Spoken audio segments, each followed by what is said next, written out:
Tarde, amigos da UpTV, no ar mais um Diálogos Musicais ao vivo da cidade de Santo André, estado de São Paulo.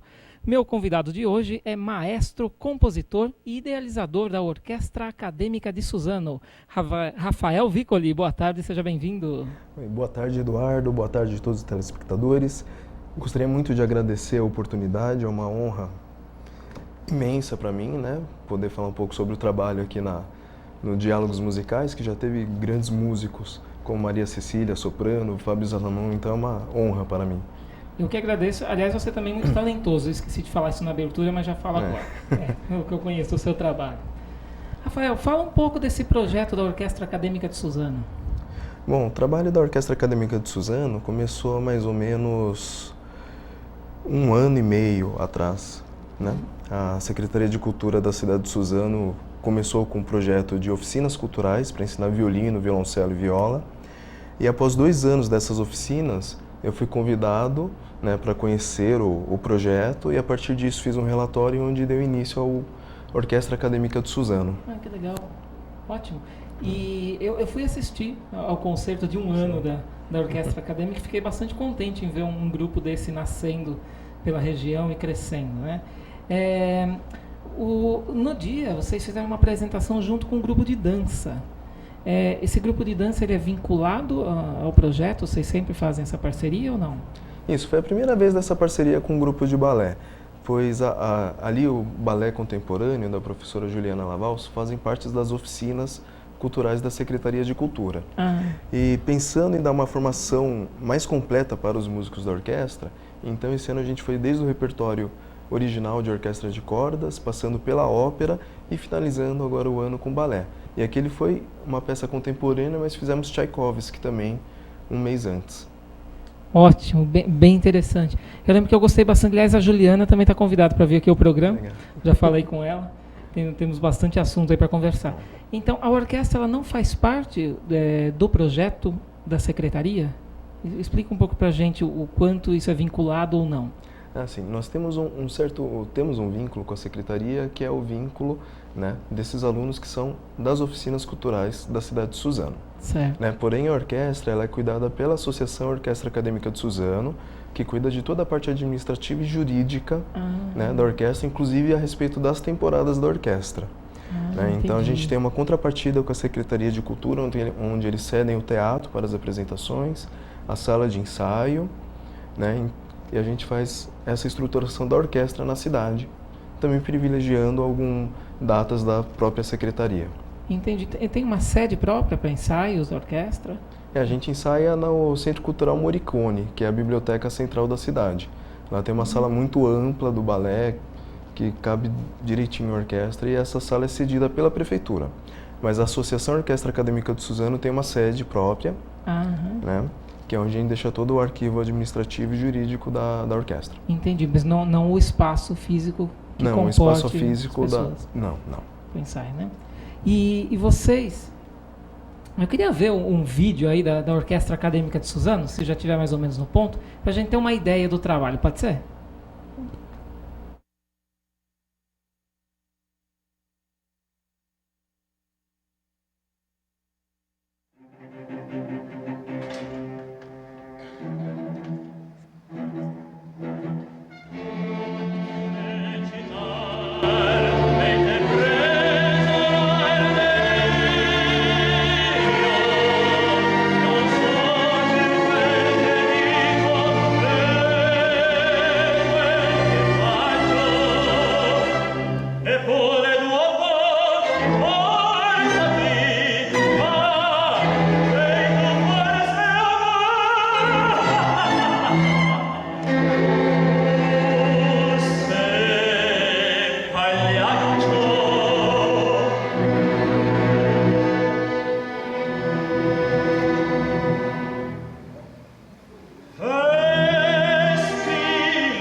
de Suzano, regida pelo Rafael Vicoli, né, Rafael? Você que regeu. De aniversário da cidade. Foi um concerto de gala com áreas de ópera que nós fizemos, né? E ouvimos Il Pagliacci, né? A área Vesti la Giubba da ópera Il Pagliacci do Leon Cavallo. Ótimo. Quem era o solista? Marcelo Mesquita. Marcelo Mesquita, ele fazia parte do coro do Teatro São Pedro e agora faz parte do coro do Teatro Municipal de São Paulo. Maravilha. 1 ano e meio, né, de orquestra, você disse? 1 ano e 3 meses. 1 ano e 3 meses. 1 ano e meio começaram as conversas. As conversas. Isso. E você acha que o projeto chegou num ponto que você queria e agora é só expandir? Ou existem outras metas e outras etapas para se atingir? Bom, a gente sempre quer expandir, a gente sempre quer crescer, né? E eu acho que para um primeiro ano, a estreia da orquestra foi 29 de outubro do ano passado, a gente começou a ensaiar em agosto do ano passado. Para um ano, a gente conseguiu atingir a meta que eu tinha programado para a orquestra. Que bom. Né? Tanto artisticamente como de estruturação administrativa e jurídica. Né? Porque existem muitos trabalhos de orquestra no Brasil, projetos maravilhosos que não dão sequência porque pecam muitas vezes nessa questão administrativa e jurídica. Puxa. Então, o passo que era para ser dado nesse 1 ano, né, foi dado com segurança, né, para não precisar retroceder. E acho que a maior vitória de todas é conseguir ter planejado a temporada deste ano, o ano passado ainda. Então, 6 programas que foram planejados com as músicas e solistas, eles aconteceram. Né, e isso em grandes instituições é muito comum. Né, mas para uma instituição que está começando agora, não tem nenhum ano, é um risco muito grande que a gente assumiu e a gente conseguiu colocar isso em prática. Né, foram 6 programas com 17 concertos. Que ótimo! Né, tivemos solistas de contrabaixo fazendo Rada Mezenhata, ali solistas de trompa, uma soprano, um tenor, 3 violinistas. Então a gente teve um leque muito grande que a gente pôde apresentar para a cidade. E sempre incluindo o repertório de música brasileira, que eu já percebi, né? Você citou o Radamés Inhata ali, teve o concerto de aniversário, que só de obras brasileiras. Isso, o concerto da orquestra, sempre em outubro, né, para comemorar o concerto da orquestra, serão só músicas brasileiras. E de preferência sempre com estreia. Né, este ano você assistiu a estreia do Choro para a Orquestra de Cordas, do Paulo Henrique. Né, tivemos também Em Cima da Hora, mas foi muito coube como uma luva, que foi a peça do Savino de Benedictis, né, que aquela peça La Girouette, ela foi tocada 3 vezes desde sua composição e o compositor colocou uma rúbrica dizendo que era uma cena de balé, mas nunca foi colocada no balé. Então foi a primeira vez que ela foi tocada com balé. Que maravilha, hein? Emocionante, aliás, para as pessoas da família que estavam lá. Sim, que eu lembro disso, é verdade. Você falou de outras orquestras no país e isso mostra a sua consciência de toda uma estrutura administrativa que é necessária por trás. Aliás, você que coordenou tudo isso? Você que orientou para que essa estrutura acontecesse primeiro? Sim, eu tive um parceiro fundamental nessa empreitada, que foi o Janusz Babicak, que é coordenador de música da cidade de Suzano.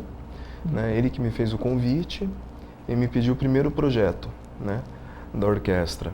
E eu cheguei para ele um dia em uma reunião com um projeto de 5 anos, de que se todos os passos que fossem dados naquele documento acontecessem, daqui 5 anos estaríamos em um lugar que ele gostaria muito. Né, e o primeiro ano já foi vencido. Né, mas o Janusz, ele é muito proativo, ele é batalhador da orquestra, ele é batalhador da música sinfônica em Suzano há uns 12 anos. Puxa. E agora ele está conseguindo realizar isso. Né, então é um parceiro indispensável. Sem ele, sem os músicos, não seria possível estar nesse patamar agora. Que ótimo. Então estou vendo que seu talento não se limita, entre aspas, à parte musical, né? Tem toda essa consciência assim, que eu precisaria ter também, viu? Preciso aprender com você. Eu acho que o artista no Brasil em si, ele está, não só na música, mas em todas as artes, ele está começando a entender que a arte é uma profissão como todas as outras. Tem a questão filosófica, semântica, retórica por trás, que faz a gente desejar isso muito, porém tem uma questão que a gente não pode deixar fugir, que é realmente a da consciência administrativa. Né? A gente vê orquestras começando com projetos interessantes, fechando. Né? Eu costumo dizer que muitas vezes o artista ele escreve um projeto até interessante, e ele simplesmente bate na porta da empresa, né? Desejando que a empresa o ajude. Mas não é bem assim, você tem que criar todo um processo. Eu fiz um estudo de 6 meses na cidade de Suzano para saber como ela poderia ser estruturada, como seria a aceitação de público, qual o caminho que deveria seguir para ter essa aceitação toda. Então é um trabalho de logística como em qualquer outra empresa, né? Então acho que a arte no Brasil ainda peca um pouco nisso, né? Mas o artista brasileiro é maravilhoso. Com certeza, bem interessante. Aliás, existem alguns projetos bastante conhecidos de grandes proporções, projetos sociais, inclusive, né, como o Instituto Bacarelli, que já está consolidado há bastante tempo, e alguns no exterior, também na Bahia, o Neo Gibá. A gente já falou um pouco disso aqui quando o Eduardo Janizella veio, percussionista da USESP, né? E queria saber se esse seu projeto ele se inspira ou se assemelha de alguma forma a esses outros projetos educacionais. Acho que todo projeto ele é inspirado no outro, né? Se pensar que Suzano é uma cidade nova, que teve sua emancipação política há coisa de 65 anos atrás, penso que essa cidade não teve uma vida sinfônica, né? Então o projeto se torna social a partir do momento que os jovens eles têm uma orquestra agora para praticar o que eles estudam, o instrumento que eles estudam. Então a gente está formando jovens para que eles não precisem ir para São Paulo logo no começo da sua vida, da sua profissão. Onde a gente quer dar para ele toda uma estrutura para quando ele chegar em São Paulo ou qualquer outro centro grande para ter uma formação superior de música, ele esteja muito bem preparado, né? E a formação de público, que é a principal, é maior até que a dos próprios músicos, né? Porque a cidade nunca teve uma vida sinfônica como teve esse ano. Entendi. A gente percorreu bairros da cidade, a gente percorreu todos os meses, teve apresentação da orquestra. Que legal. Então a cidade está começando a se acostumar com essa questão da orquestra, né? Se fosse algo que nós tocássemos um mês, daqui a pouco 4 meses tocasse novamente, não ia gerar isso na cidade. Então manter ativa esse organismo vivo que é a orquestra numa cidade, aos poucos as pessoas vão se apropriando dela. Ótimo, e que se torne um polo, sim, no mínimo regional aqui, mas já vi naquele dia que atrai pessoas de outras cidades também, então sim, isso é bastante importante. Fala um pouco da sua trajetória, da sua formação musical, como é que é? Minha formação musical foi engraçada, porque eu comecei, acho que na década de 80, quando eu assisti o filme A Fera do Rock, do Jerry Lee Lewis. Eu queria ser pianista que nem ele. Né? Daí meu pai me deu um teclado, mas não me deu o professor, então não foi muito pra frente. Que coisa. Daí eu desisti um tempinho, daí depois eu quis tocar violão, porque eu vi a turma na escola tocando violão, e a professora, daí meu pai me deu violão e a professora dessa vez. Olha só. Né? Então facilitou o processo. E quando a professora viu que eu sou o primeiro músico da família, né? Minha família não tem outros artistas, outros músicos, né? Não tem nenhuma relação, aliás, com a arte, né? Dentro de casa, assim. E quando a professora viu que ninguém sabia nada, acho que ela se aproveitou e falou assim, ó, para tocar violão você tem que aprender partitura e tocar violão clássico. Eu falei, tá bom, para fazer isso eu faço. Então eu comecei estudando Tárrega, Henrique Pinto, Isaías Sávio, dei meus primeiros recitais com 11, 12 anos. Que legal! De violão, daí eu fiquei um pouco cansado e comecei a tocar guitarra em banda de rock.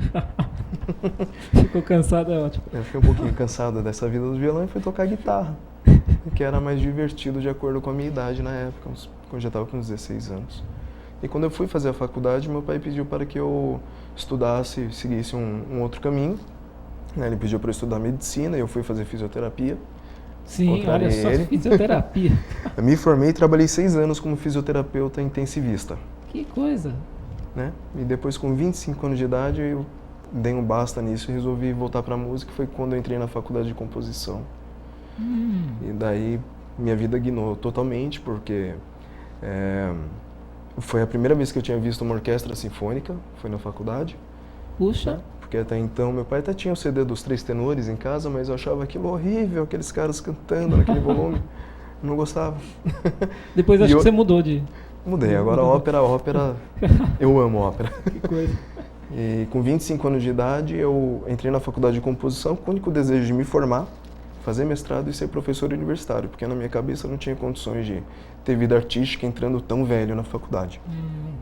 Daí a gente foi assistir um ensaio na USESP, e quando eu vi o regente ensaiando, né, da Sinfônica de Bamberg, Jonathan Knott, regendo Dvorak, Aham. né, eu falei, nossa, é isso que eu quero fazer. Daí eu mantive o estudo de composição, mas fui atrás de toda a parte teórica e prática da regência. Que beleza. Quer dizer, é possível também começar tarde, se você tem essa busca, essa conscientização, né? Sim, é possível. E você tem que entender que a gente perde um pouco vida social para poder estudar. Eu já era casado, já sou casado ainda. Né? Eu era casado nessa época, ela fazia faculdade, eu trabalhava no hospital, fazia faculdade, ela também. Foi uma loucura, mas valeu a pena. Cada dia, hoje eu estou com 33 anos. E vive da música, largou Vivo da música, larguei a fisioterapia. Né? Pode auxiliar se você não sei fazer massagem. Não. Como sempre brincam, não sei. Como é que você exige muito dos seus músicos? Aí ficam todos doloridos. Aliás, postura é algo que eu pego muito no pé deles no ensaio. Tá vendo? É importante isso. Quer então dizer, essa consciência eu ainda tenho por detrás. Traz essa bagagem. Né? Trago isso ainda. Interessante. Queria ver um outro vídeo, agora você regendo, não é a Orquestra Acadêmica de Suzano, né? Não, é a Orquestra Bohuslav Martinu da República Tcheca, na cidade de Zlín. O vídeo do Shostakovich? Isso, é a Quinta Sinfonia de Shostakovich e o quarto movimento. Que maravilha, vamos assistir então.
E aí um pedacinho só do Rafael Vicoli regendo o quarto movimento da Quinta Sinfonia do Shostakovich. Isso. Que orquestra mesmo, você me disse? Bohuslav Martinu, da República Tcheca. Que Esse foi no beleza. período que eu fui estudar na República Tcheca e eu tive contato com essa orquestra.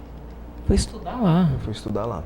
Que coisa, hein? Né? Graças ao meu mentor na regência Kirk Treva, que veio ao Brasil em 2010. Sim. Né? Daí eu comecei a ter aula com eles, ele quis me dar uma oportunidade a mais. Né? Eu já tinha questionado como fazer para estudar fora do Brasil com ele. Né? E ele me deu uma oportunidade a mais aqui no Brasil e depois me convidou como bolsista para estudar lá. Puxa, parabéns. Obrigado. Deve ser difícil reger uma obra como essa, com uma orquestra desse tamanho, né? Não sei se para você que é regente é uma coisa óbvia, do cotidiano, mas eu imagino que seja sempre um desafio. O legal da regência é que nunca é óbvio, por mais que pareça. Né? Às vezes a gente é convidado para reger uma peça muito simples, você olha a estrutura, olha a harmonia, fala, é tudo muito simples, chega na hora, nada funciona. Puxa. E às vezes peças complexas, lá eu tive a oportunidade de reger Mahler, né? Saía muito fácil Mahler com eles. Que coisa. Mas Debussy, que uma orquestra tcheca é muito difícil de fazer. Por causa da técnica de corda deles, é tudo muito pesado. Então... tem isso também? Tem isso também. Que coisa bem mais complicada. É bem mais complicado. Explica um pouco pra gente como que é a atividade do regente. Aliás, para isso que eu tô com uma batuta aqui desde o começo do programa. Você falou que não tinha trazido, eu trouxe uma para você mostrar pra gente como é que funciona. A atividade do regente, a gente tem que pensar no regente moderno, primeiramente, que o regente moderno ele tem duas atividades.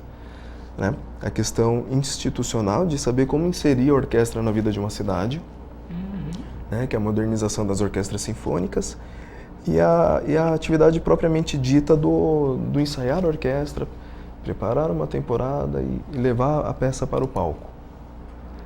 Né? E a batuta, né? Todo mundo sempre... Eu acho engraçado, muitas vezes depois do concerto as pessoas pedem para pegar a batuta e fazem assim, como se fosse algo mágico, que você fizesse assim e a orquestra se põe a tocar. Né? Mas a batuta ela é um prolongamento do braço. Né? Se pensar que nesse vídeo do Shostakovich eu tinha em torno de 100 músicos na minha frente, Nossa. Então talvez o que esteja lá no fundo não consiga enxergar muito bem meu gesto, então a batuta ela serve para ser um prolongamento do braço. Entendi. Né? Em toda a atividade de regente, agora na prática mesmo com a orquestra, eu acho que o principal é saber ensaiar a orquestra. Saber ensaiar a orquestra que você está. Né? Porque cada orquestra é diferente. Cada orquestra é diferente. Cada orquestra é diferente. Cada orquestra responde de uma forma diferente ao seu gesto. Cada orquestra tem uma maneira de ensaiar. Né? E quando você vai como regente convidado para algum lugar, você talvez não tenha tanto tempo de conviver com a orquestra assim. Aí existe uma estratégia, você tem que perceber no primeiro contato com eles como é que eles respondem, ou eles que têm que ir atrás de você? Hoje em dia tem um botão do pânico que a gente aperta, chamado YouTube. Então a gente procura saber tudo sobre a orquestra que a gente vai reger, porque facilita a vida agora. Né? Então eu tive a oportunidade de reger como convidado do Masterclass do Nicolas Pasquet a USP. Né? E a reger o concerto para violino Tchaikovsky. Puxa. Então primeiro eu procurei ver vídeos da USP, né? Saber como ela funcionava, conversar com amigos que estão lá dentro, né? Para saber como é que é a dinâmica deles. Mas como orquestra profissional, acho que a grande dificuldade é como deixá-los entusiasmados em tocar com você. Né? E esse é o maior desafio. Eu lembro que o Kirk ele falou para mim uma vez, eu fui reger a terceira de Beethoven, e ele falou, o que você vai dizer para esses músicos que tocaram essa sinfonia mais vezes do que você já escutou na sua vida? Essa é a maior dificuldade de um regente jovem. Né? Como acessar a orquestra. Né? Para que eles estejam com você. Mas normalmente uma orquestra profissional a gente não tem mais do que 3 ensaios para trabalhar um repertório. Né? Os USP mesmo eu tive a oportunidade de ficar 30 minutos ensaiando com piano e com solista, que foi o Claudio Micheletti, e no dia seguinte fui para frente da orquestra. Nossa! Ensaiando com piano, o pianista fazendo a redução da orquestra. Que é outra coisa que eu ia perguntar, porque aí em concerto para violino tem o solista, que é o violinista, e mais a orquestra. O solista nem sempre está presente nos outros ensaios. Às vezes você prepara a orquestra sem o solista, deve ser uma dificuldade a mais, né? Exige uma adaptação, uma flexibilidade muito maior, né? Isso eu vejo que depende muito de como você prepara a obra. Eu sempre tive o costume de, quando trabalhar com solista, a gente tocou com a Orquestra Acadêmica de Suzano a introdução em Rondô Caprichoso de Saint-Saëns, que é uma peça dificílima para violino solo. Né? Veio a violinista Carolina Feyerhalmer, da Bulgária, e foi uma peça dificílima. E a gente ensaiou, fez 6 ensaios sem a solista e 2 com a solista. Então, desde o primeiro contato, a parte em que a orquestra não toca, que tem o solista, eu solfejo para a orquestra saber o que está acontecendo. Então, eu tenho sempre esse costume de solfejar a parte do solista nos ensaios. Naquele de ópera, eu cantava as músicas, cantava as áreas. Entendi. Né? Mas é importante você conversar com o solista antes, para saber os andamentos, os tempos, os retardandos, ralentandos que vai ter, como serão feitos, para quando chegar na orquestra, você saber como, né, preparar isso. Perfeito, porque mesmo para um músico profissional, muita gente pode imaginar que ele entende do que está na partitura, então é só o maestro chegar lá e marcar os tempos que está tudo certo, não é nada disso. Não é bem assim. Porque tem toda uma questão Por exemplo, a gente vai fazer Bach agora, em dezembro, e se fosse fazer Bach com uma orquestra profissional, não seria tão diferente de fazer com uma orquestra jovem, né? Porque tem tanto especialista em música antiga agora, que às vezes eu me sinto incomodado de fazer Bach, fazer Vivaldi, às vezes fazer até um Monteverdi, porque corre o risco da gente romantizar as coisas, né? E não fazer a música tão como deveria ser. Então, sempre na música antiga eu tenho essa preocupação, né? Mas com orquestra profissional também. Normalmente eu começo com uma leitura, né? Para ver como anda a obra, e depois vou acertando os detalhes, entradas, né? Dinâmicas. Já que você tocou no assunto, você acha que é negativo uma leitura mais livre, porém consciente, de uma obra mais antiga, em contraposição a um certo, talvez, conservadorismo de muitos especialistas da estética? Ótima pergunta. Eu acho que não é errado, muito se discute, né, você é pianista, fazer bar no piano.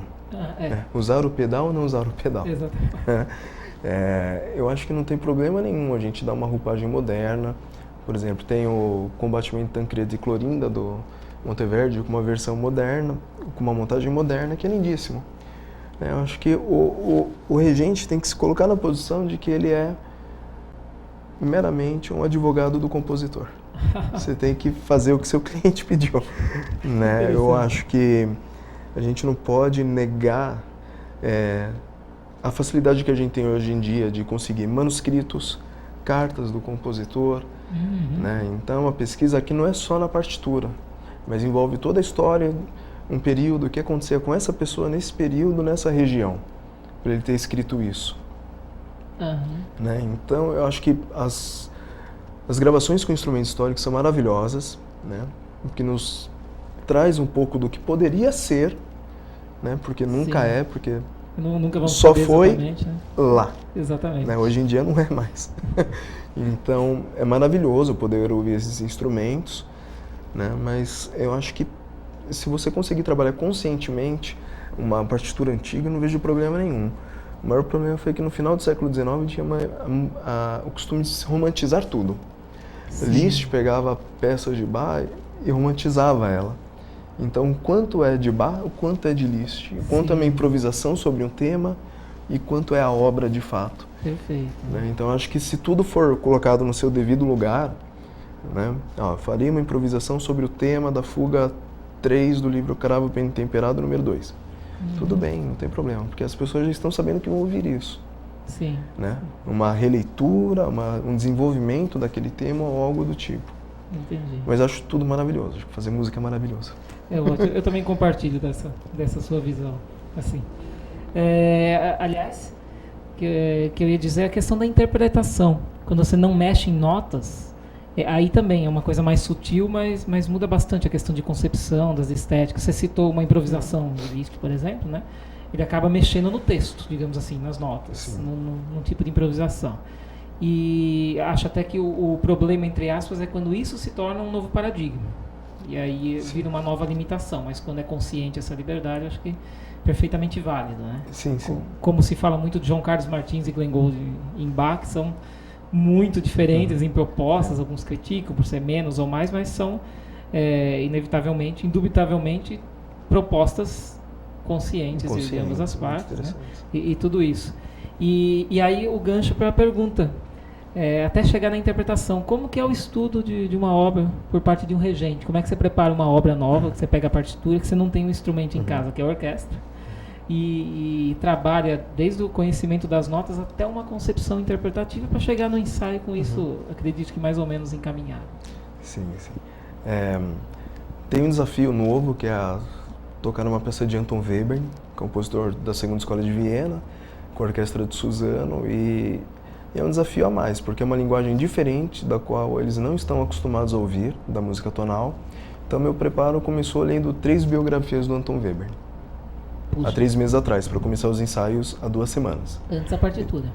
Então li esses 3 livros, apesar de já conhecer bastante Webern, porque foi tema do meu TCC na faculdade, eu gostava muito, eu li novamente os textos,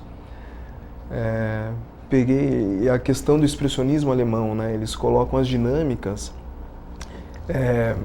diferentes daquelas que nós estamos acostumados. Por exemplo, não tem Allegro, né? Não tem um pouco mais expressivo como a natureza. Então, o que seria um pouco mais expressivo como a natureza da Viena do século XX? Interessante. Né? Então, é se pôr nesse estado de traduzir do alemão para o português tudo que está escrito na partitura, porque eles têm muita indicação escrita, né? Li muito sobre o compositor e o que eu mais gosto de fazer é sentar ao piano e reduzir a peça. Eu gosto de tocar a redução, né? Tem regentes hoje em dia que já vão diretamente no CD, né, com a partitura, escutando a partitura com o CD. Eu particularmente não gosto disso. Né? Eu gosto, depois de ter estudado a peça, ter montado a minha concepção de acordo com o que eu estudei do compositor, daí eu vou escutar alguma gravação que seja referência, a princípio. Então a última coisa que eu vou fazer é ouvir a peça da pessoa. Que é como sempre foi na história, antes dos recursos de sempre gravação, foi. né?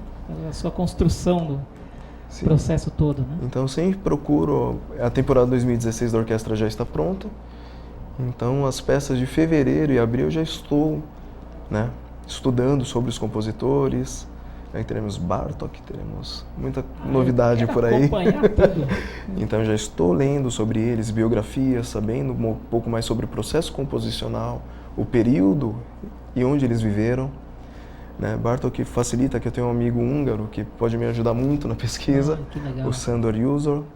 E depois a última coisa que eu faço é escutar alguma gravação da peça que eu escolhi para reger, ou que eu fui convidado para reger. É a última coisa que eu faço. Interessante. Só depois que você faz o primeiro ensaio, a primeira leitura com o grupo. Porque, né? como você disse, como chegar preparado na frente da orquestra? A gente nunca está, porque às vezes chega super preparado e naquele dia metade da orquestra teve um dia ruim. E eles não respondem, são seres humanos. Sim. Né? Como negociar isso? Né? Os diferentes temperamentos, os diferentes dias e canalizar para que faça um ensaio produtivo. Então, eu acho que se eu for fazer música com eles, não é justo eu não fazer música antes comigo. Então, eu faço a música comigo e depois faço música com eles. Perfeito. Você faz música de diversas formas, porque inclusive você é compositor. Isso. Outro jeito de fazer música. A gente tem mais vídeo aqui. Eu queria ver vídeo de uma composição sua. São 2 peças para piano. Isso. Isso, você lembra o nome da pianista? Flávia Darcy, ela é daqui de Santo André. Daqui de Santo André? Isso. Aliás, eu achei muito bom o vídeo. Vou entrar em contato com ela, toca muito bem. E gostei muito da composição. Queria que você comentasse um pouco, porque é uma linha contemporânea de composição. Vamos assistir primeiro as 2 peças para piano.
falasse um pouco dessa obra que para muita gente é um som estranho.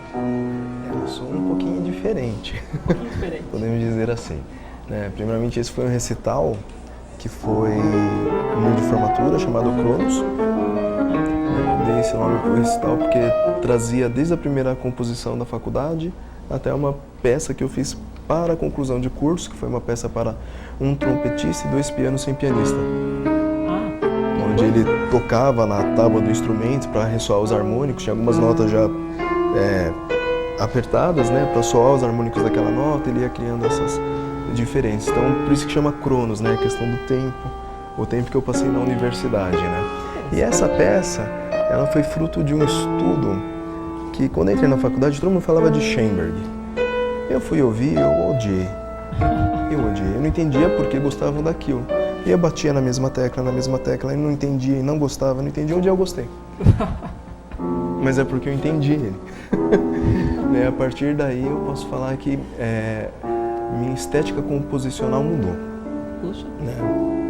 Porque eu sou muito adepto do pós-romantismo, Mahler, Strauss, e a segunda escola de Viena, Schoenberg, Alban Berg e Anton Webern. São os 5 compositores que eu mais estudei e mais estudo até hoje, por afinidades com a sonoridade, com a vida, com tudo. Principalmente Gustav Mahler. E essa peça veio depois do estudo da sonata Opus 1 do Alban Berg para piano. Sim. Depois de ter estudado aquela sonata, com o professor, estudando, pensei, eu quero escrever algo assim. Ela não tem um centro tonal, não é uma música tonal, mas ela tem várias ligações que você consegue encontrar acordes e caminhos harmônicos. Ela só não tem um centro estabelecido. Interessante.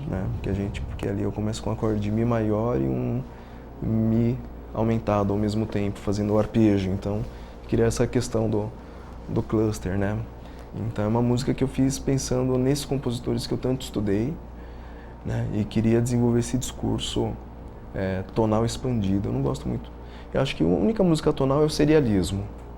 Né? O que eles chamam de atonal, Alban Berg, eu acho que é não chega a ser um pós-tonal, mas talvez seja o tonalismo de fato concreto. Né? Se a gente for pensar que para ter uma música em dó maior eu preciso de outras tonalidades vizinhas para criar um discurso. Sim. Né? Nesse tipo de música não, eu consigo fazer uma música em dó. Interessantíssimo isso. Então, talvez seja a verdadeira estruturação do sistema tonal, antes de partir para o serialismo integral. Bastante interessante. É quase como se, claro que uma das visões de estética pode seguir um certo caminho histórico. É quase como se o tonalismo tivesse atingido o seu auge naquilo que se considera a negação dele. Sim. Foi a briga desses compositores. Né? Quando Wagner colocou o acorde, conhecemos carinhosamente como acorde de Tristão, né? Na abertura Tristão e Isolda, como eu costumo dizer, todas as portas foram abertas. Né? Você poderia criar relações mais longe possíveis, de Dó indo para o trítono, diretamente, sem precisar fazer um caminho longo, né? Passando por tonalidades vizinhas e criando os discursos. Né? E eu acho que isso começou em Beethoven, na verdade. Em Beethoven. Porque ele fazia uma música com Sol, Sol, Sol, Mi, que é a Quinta Sinfonia, né? Mostrou todo um caminho de como trabalhar um motivo musical sem precisar, de fato, estar próximo à tonalidade, por mais que a Quinta Sinfonia de Beethoven seja totalmente tonal. Mas ali ele deu o caminho das pedras. Interessante, através do motivo. Do motivo. Bastante interessante. Sim. Você sabe que eu vou ter que te chamar para pelo menos mais um programa, só para a gente falar dessas questões de concepção, estética, das relações da filosofia. Por isso é mais uns 2, 3, viria com o maior prazer. Mim vai ser ótimo. Mas eu gostaria muito de vir aqui e falar sobre filosofia, que é um assunto que eu gosto muito. Ótimo. Né? E eu também. Relações retóricas da música, do contexto. Bastante importante. Eu gosto muito, muito disso. Programa que vai ser muito interessante para as pessoas da área da música e para quem não é da área da música também saber a profundidade que a música pode atingir, né? Bom, já está convidado. Logo Perfeito. A gente marca lá. Você falou que acredita então que ou tem essa concepção que o serialismo é o único sistema, talvez, que não seja de fato tonal. É isso. Isso. Então eu quero ouvir uma música serial sua, Então, que é uma música para coral, que é o Die Kürze. isso. Tá no ponto aí? Pessoal, pra gente assistir? Uma peça curta, né? Isso, é curtinho. Pro grupo, o Die Kürze. O quarto vídeo lá. Pode ser? Vamos assistir.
Aí uma peça serial do Rafael Vicoli, chamada Die Kürze. Fala um pouquinho sobre essa obra.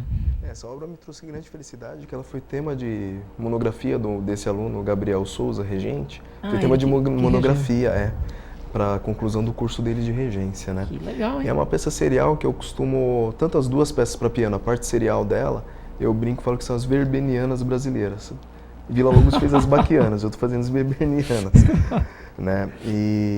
Sim, só um detalhe, a segunda peça para piano que a gente não viu isso, é serial. Serial também, né? Porque eu estou usando de material uma série que foi encontrada no caderno do Andrew Webern e ele nunca usou. Né? Então é uma homenagem para esse compositor que eu estou fazendo, né?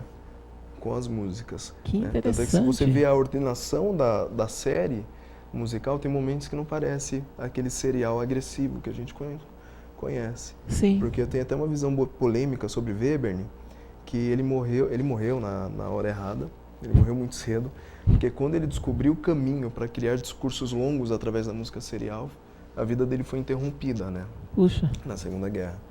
E tanto é que ele já começou isso nas suas últimas obras, as cantatas que ele fez. Né? E esse é um poema do Hölderlin, que significa um poema conciso. Né, que Goethe falava que Hölderlin era muito prolixo, não conseguia ser conciso, e ele fez esse pequeno poema para mostrar para o Goethe que ele conseguia ser conciso. Que interessante. A temática do poema influencia na sua estrutura musical ou em algum caráter, de alguma maneira, mesmo num contexto serial? Sim, sim. Quando a música tem palavras, o compositor tem que tomar um cuidado a mais. Né? Porque as diferentes interpretações que pode ter sobre essa palavra e a sonoridade atrelada a ela são inúmeras. Né? Então, no caso, cada nota ali está pensada com ou uma sílaba ou uma palavra do poema. Até chega o momento que é aquela parte onde a gente tem o tut, que parece mais tonal e não é, que ele diz no poema que é o momento onde ele está conseguindo ser conciso, onde ele está conseguindo juntar as estruturas. Bem interessante. Essa ligação que eu faço de texto com música. Quer dizer, o cuidado é muito maior do que a gente imaginava, hein? Beleza, ter um músico talentoso e consciente como esse aqui pertinho da gente, viu? Que ótimo. Só para esclarecer, se aqui dá para esclarecer rapidamente, o que é uma série, o que é o serialismo, né? Sim, o serialismo é um sistema musical muito rico. Né? Porque o sistema tonal, você tem 7 notas da escala, do, ré, mi, fá, sol, lá, si, do. Né? Você tem 7 notas da escala. E a gente tem que trabalhar com essas 7 notas. Se quiser outras, tem que trabalhar com os vizinhos. Sistema serial não. Você tem 12 notas que geram uma matriz de 48 possibilidades. Então você pode trabalhar com qualquer nota, sem hierarquia, né? A nota pela nota, assim, a pureza da nota.